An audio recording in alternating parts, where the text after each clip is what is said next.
Evangelho de Lucas, no capítulo 6.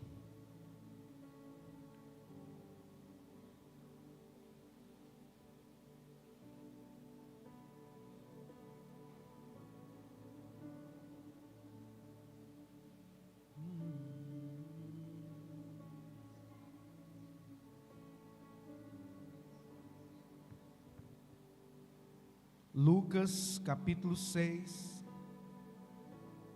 Quem achou, diz amém.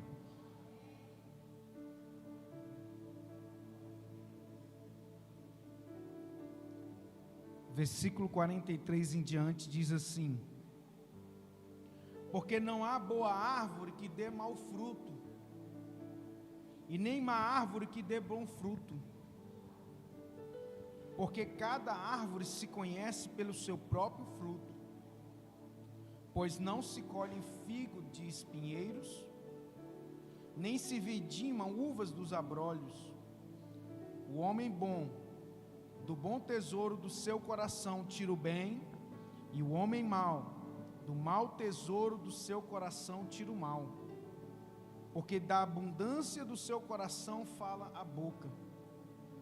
E por que me chamais Senhor, Senhor, e não fazeis o que eu digo? Qualquer que vem a mim e ouve as minhas palavras, e as observa, eu vos mostrarei a quem é semelhante. É semelhante ao homem que edificou a sua casa, e cavou, e abriu bem fundo, e pôs os alicerces sobre a rocha. Vindo a enchente, bateu com ímpeto a corrente naquela casa, e não pôde abalar, porque estava fundada sobre a rocha. Mas o que ouve e não pratica é semelhante ao homem que edificou a sua casa sobre a terra sem alicerces, na qual bateu com ímpeto a corrente, e logo caiu, e foi grande a ruína daquela casa. Feche os teus olhos. Eleve o seu pensamento até a sala do trono. Pai, nós estamos aqui na Tua presença, meu Deus, e declaramos, ó Senhor, que somos totalmente dependentes de Ti, ó Deus. Sem Ti, ó Pai, nada somos, nada podemos. Venha repreender, meu Deus, todo espírito que não procede do Senhor. Fala no mais íntimo de nossos corações, meu Deus, porque somos carentes do Teu falar. A nossa alma, assim como o salmista Davi diz, assim como a corça suspira pela corrente das águas, assim a minha alma suspira por Ti, ó Deus.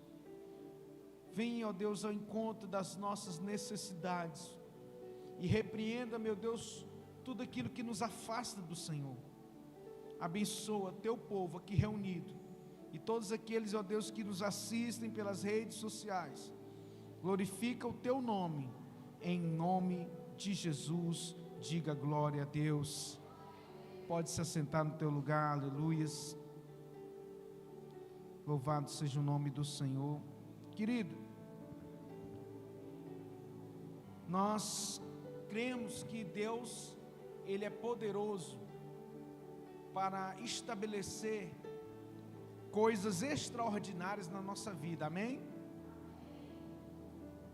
O texto que nós acabamos de ler nos fala sobre alguns princípios daqueles que são servos do Senhor, precisam estar atentos, porque se não estivermos atentos à voz do Senhor, se não estivermos atentos à palavra de Deus, com certeza nós vamos perecer, porque o texto aqui é muito claro. A Bíblia diz que a boa árvore, ela não pode dar mau fruto, e nem a árvore má, ela pode dar bom fruto. E cada árvore, ela é identificada pelos frutos. Assim é a vida do homem. Quais frutos temos produzido? E isso vai identificar qual árvore nós somos. Porque não se colhe uva de abrolhos, não se colhe figo de espinheiro. Ou seja, o que Jesus quer dizer para mim e para você? É pelo fruto que nós conhecemos a árvore. qual tem sido a nossa safra? Qual tem sido a nossa frutificação? Como igreja do Senhor, nós como servos de Deus, nós precisamos dioturnamente refletirmos acerca do que nós temos produzido.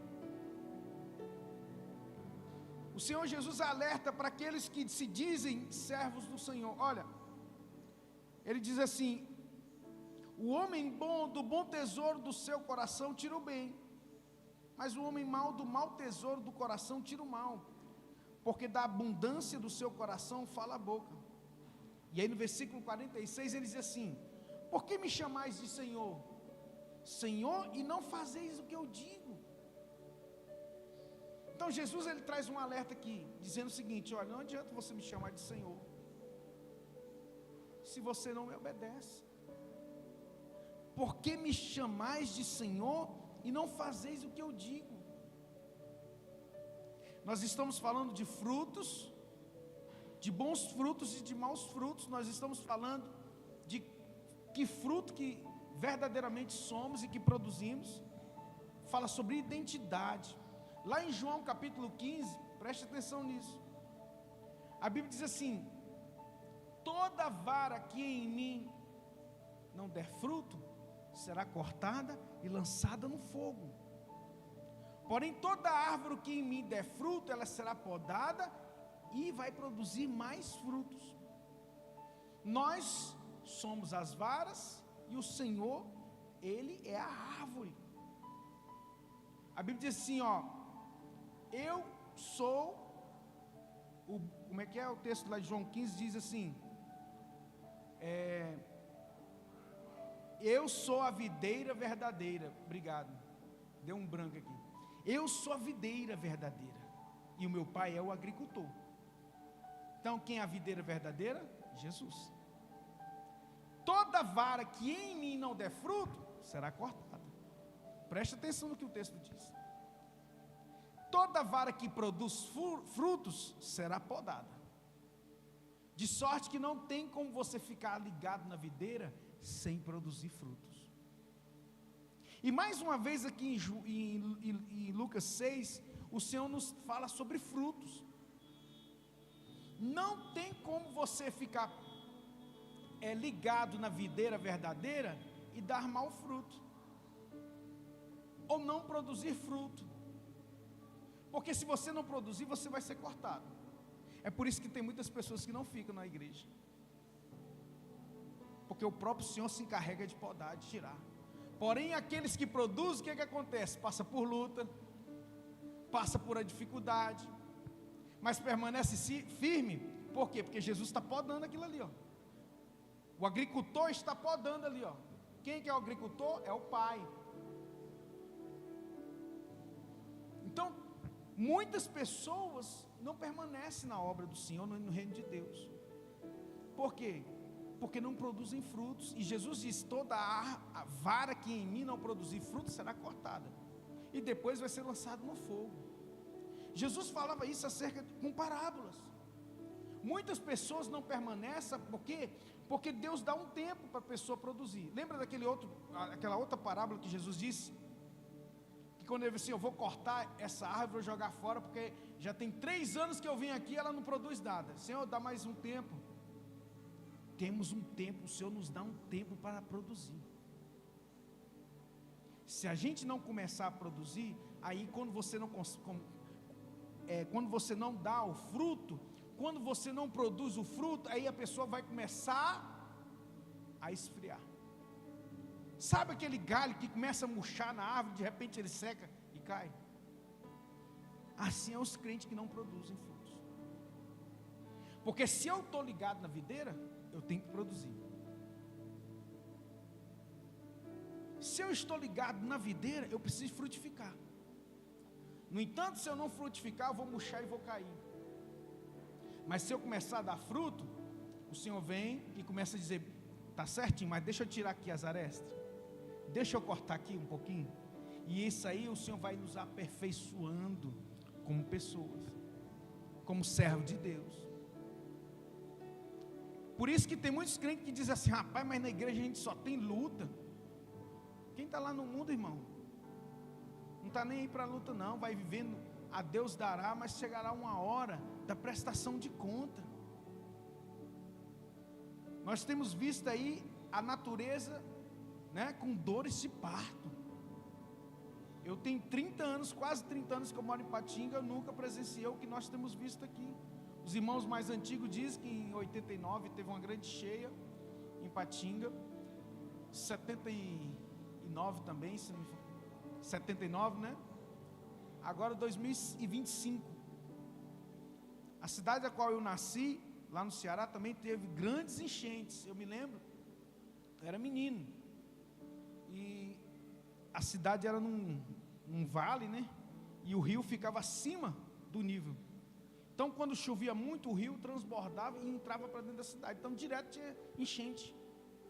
A gente tinha que sair com tudo, ir para a roça. Eu lembro que quando eu era menino, a gente foi para uma roça, foi lá com uns 3 meses com água até o teto. Até que eles construíram um dique em volta da cidade inteira. Tipo uma barreira, né? E aí, graças a Deus, depois disso, nunca mais teve enchente.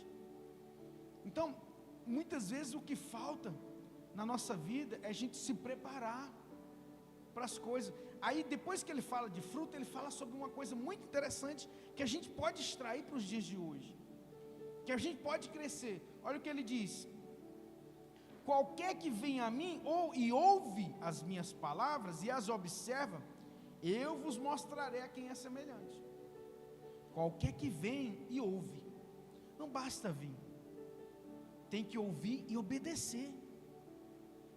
Não basta você vir à igreja, tem que ouvir e obedecer. Não basta dizer Senhor e não obedecer. Em outro texto ele diz, nem todo aquele que diz Senhor, Senhor entrará no reino dos céus. Nem todos.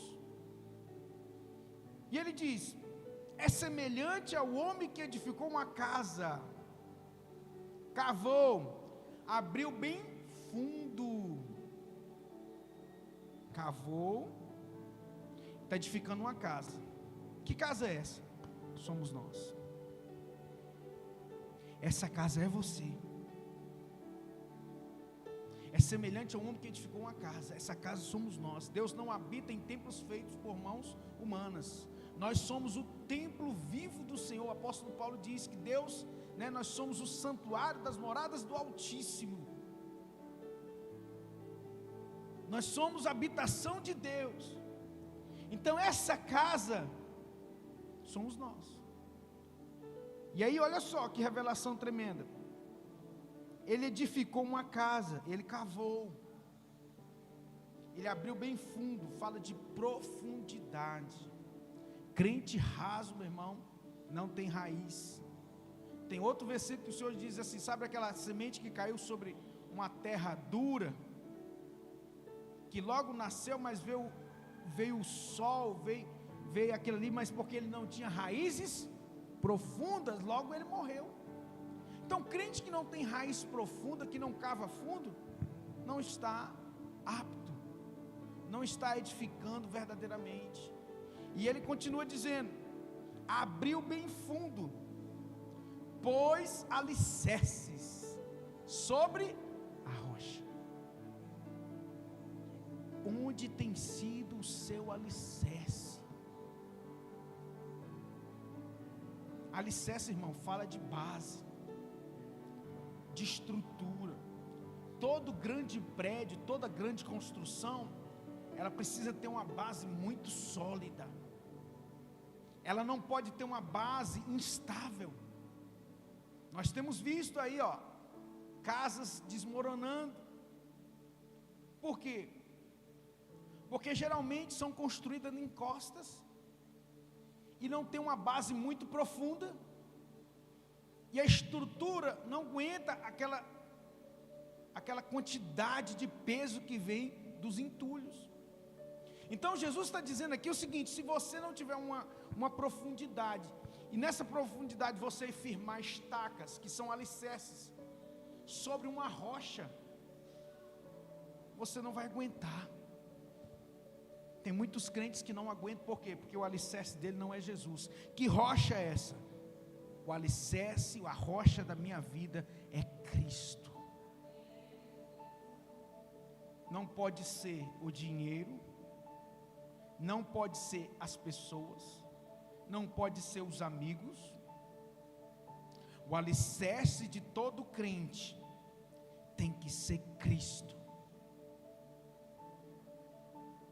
Você precisa cavar profundo e firmar as estacas, firmar os alicerces, em cima da rocha inabalável, chamada Jesus Cristo. Você precisa ter uma experiência íntima com Jesus. Olha, a Bíblia nos fala que Saulo, ele respirava, raiva, ele respirava vingança, morte, ele perseguia os cristãos, até o dia que ele encontrou com Jesus, e ele caiu cego, quando ele ouviu aquela voz que diz: Saulo, Saulo, por que me persegues? E Saulo então disse: quem é que está falando? Eu sou Jesus, aquele a quem tu persegues. E naquele momento houve uma transformação na vida dele, porque ele teve um encontro genuíno com Cristo. Assim a vida, o alicerce de Saulo até aquele dia era a religião. E a religião, naquele dia que ele encontrou com Jesus, ela ruiu, dando lugar a uma nova aliança. Eu um dia tive uma religião, irmãos, que eu colocava acima de tudo, mas até que um dia eu me encontrei com Cristo e a religião ruiu na minha vida. E um dia meu alicerce deixou de ser religião e passou a ser Cristo Jesus, o Filho do Deus vivo, aleluia. Todo crente precisa ter o alicerce Cristo. A pedra rejeitada pelos edificadores, porém eleita e preciosa para com Deus. A pedra de esquina que o profeta diz que ela foi rejeitada pelos construtores. A pedra de esquina chamada Cristo. Ele é a nossa rocha. Ele precisa ser a rocha que está firmada nos meus alicerces, para que a minha vida não venha cair. Porque Jesus está falando de casa, casa somos nós. Edificou uma casa, cavou, abriu muito fundo, pôs os alicerces sobre a rocha, Cristo. Vindo a enchente, bateu com ímpeto. Os irmãos têm visto aí na internet, a enchente vindo, como é que faz, né? Arrasta tudo. Só as casas bem edificadas, conseguem ficar de pé. Assim é o crente, irmão, porque o crente vai ter momento de enchente, vai ter momento que o vento vai soprar contrário e forte. Não é aquela brisazinha assim, eu estou na lutinha. Não é lutinha não, é lutão. Todo crente um dia vai passar por uma prova dessa, uns maiores do que outros, depende do grau que Deus quer, não é todo mundo que Deus vai fazer como fez com Jó, misericórdia. E abre aspas, eu fiquei assim extremamente triste com a notícia aqui em Patinga, de uma família toda que foi dizimada, e a família de um pastor. Num dia morreu a esposa, a filha de 8 anos e as 2 irmãs. Esposa, a mãe dele, a esposa dele, a filha dele e 2 irmãs. Irmão, Jó do século 21. Todas as mulheres da vida dele morreu. Não abrir e piscar de olhos. E onde que ele estava? Trabalhando de 0 hora. Por isso que teve livramento. E um filho adolescente de 13, 14 anos, mais um sobrinho também adolescente, escapou, porque toda a família estava dormindo, foi pego de surpresa. E os meninos, mais espertos, mais ágil, conseguiu sair ileso. E eu pergunto a você: como está a sua casa? Qual alicerce tem sido você? Onde está o alicerce da sua vida? Onde está o alicerce da sua vida? Onde você está firmado? Se você não estiver firmado em Cristo, possivelmente as lutas virão e você não vai aguentar. Porque todo aquele que quiser servir a Cristo piamente padecerá perseguição. E o vento sopra muitas vezes muito forte, mais forte do que nós. Mas quando o seu alicerce está bem fincado e bem profundo, as suas raízes são profundas, e lá embaixo você tem seus alicerces firmados na rocha, a sua base na sua vida é Cristo, você vai suportar, porque Ele te segura pelas mãos. Firmado está. Bateu com ímpeto a corrente naquela casa. Bateu aonde? Naquela casa. Essa casa que eu já falei, que simboliza nós. Muitas vezes a corrente vai bater com ímpeto naquela casa que somos nós, mas não a pôde abalar, porque ela estava fundada. Ela estava fundada sobre a rocha. O que é uma casa fundada sobre a rocha? Você está sobre algo sólido. Você vai naquelas praias, aqueles lugares bonitos, né? Geralmente aquelas casas na beira da praia estão firmadas onde? É em cima de uma rocha.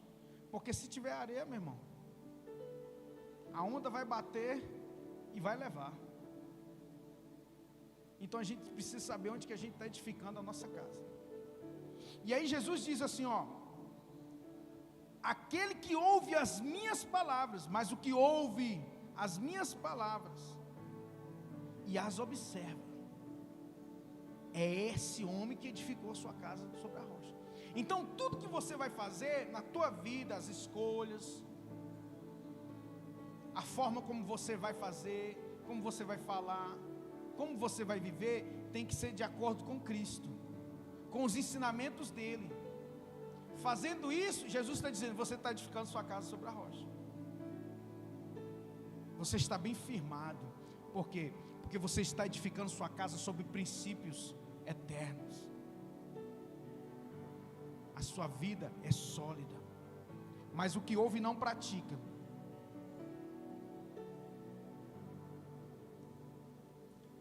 É semelhante a um homem que edificou uma casa sobre a terra sem alicerces,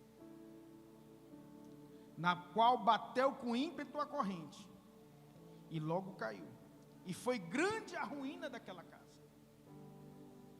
Então aqui nós estamos falando de uma casa sem alicerces, uma casa sem fundamentos, uma casa sem base.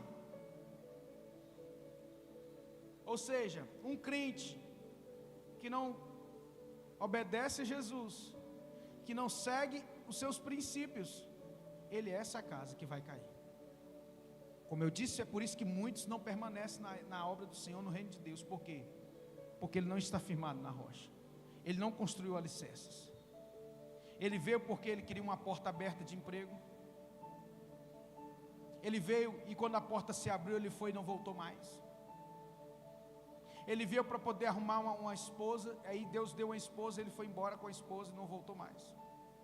Ele veio porque estava desempregado, aí Deus deu um negócio para ele, prosperou e nunca mais voltou para a casa do Senhor. Ele veio quando era leproso, assim como os 10 leprosos, mas quando os 10 leprosos foram curados, somente um voltou para glorificar a Deus. Os outros 9, Jesus perguntou: onde estão os 9? Voltaram para o mundo. Assim tem sido muitos e muitos e muitos que estão cegos, que não estão dando ouvido à voz do Espírito Santo, até que um dia a água bate forte. Até que um dia a enchente vem de surpresa e bate com ímpeto. derrubando uma casa que não tem alicerce. Então o Senhor nos chamou para o arrependimento. Então um evangelho que não prega arrependimento não é o evangelho de Cristo. Um evangelho que não prega renúncia de pecado não é o evangelho de Cristo.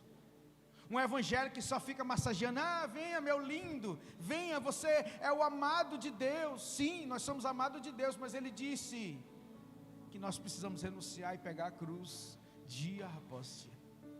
Aquele que quiser vir após mim, negue-se. A quem? A si. Não é negar Jesus não. Tem muito crente aceitando a si mesmo e negando a Jesus. Eu aceito as minhas vontades, a minha carnalidade, a minha promiscuidade, o meu adultério, e rejeito os ensinamentos de Jesus, mas eu sou crente. Nem todo aquele que diz Senhor, Senhor entrará no reino dos céus. Nem todo. Porque não se colhe figo dos abrolhos. Não se colhe uva dos abrolhos e nem figo do espinheiro. A árvore boa dá bom fruto, mas a má, ela não tem como produzir outra coisa. Assim também como uma casa sem alicerce, que não está edificada sobre a rocha, cedo ou tarde ela vai cair. É só uma questão de tempo. Como eu disse, é por isso que muitos não permanecem. Ou se permanece, permanece de forma mentirosa. Em muitos lugares, onde Cristo é pregado de forma mentirosa. Todos os caminhos levam para o céu. Deus é o papaizinho querido, Ele vai me perdoar. Não é assim que a Bíblia nos ensina. Quando Jesus pegou aquela mulher no ato do adultério, e os fariseus, aquele povo todo disse assim: mestre, essa mulher foi pega no ato do adultério. A lei diz, tem que apedrejar até morrer. Mas e o Senhor o que diz?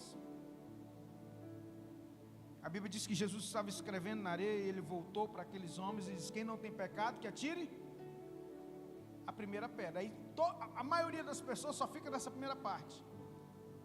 Quem não tem pecado, atira a primeira pedra. Então não vamos pecar. E aí quando Jesus voltou e olhou, e só estava aquela mulher, sim ou não? Todos se iam indo embora. E Ele perguntou para aquela mulher: mulher, onde estão os teus acusadores? Eles foram embora. Jesus então vira para ela e diz: eles não te condenaram, eu também não te condeno. Vai e não peques mais, para que não aconteça coisa pior. Ou seja, hoje eu te livrei. Você tem uma nova chance. Você tem uma nova oportunidade. Assim um dia o Senhor fez comigo, quando eu tive uma oportunidade, eu aceitei. E de lá para cá, eu tenho buscado, procurado viver segundo aquilo que a Bíblia ensina. E eu falo para você, já tive muitos maus momentos. Já tive muitas enchentes espirituais, jogando forte contra a minha vida. Mas os meus alicerces estão em Cristo Jesus. Louvado seja o nome do Senhor. Fique de pé. Eu quero fazer uma oração neste momento, colocando você, sua vida, sua família diante do Senhor. Eu queria que você levantasse suas mãos para os céus e confessasse ao Senhor. Se tem pecado, confesse ao Senhor hoje. Assim como o filho pródigo: Pai, pequei contra os céus e contra ti. Trata-me ao menos como um dos teus empregados. E o pai disse: não, trazei vestes novas. Trazei vestes novas. O Senhor tem vestes novas para você nessa noite. Posso ouvir um glória a Deus? O Senhor tem vestes novas para você hoje à noite. O pai diz: trazei-me vestes novas, trazei-me um anel. Você é filho,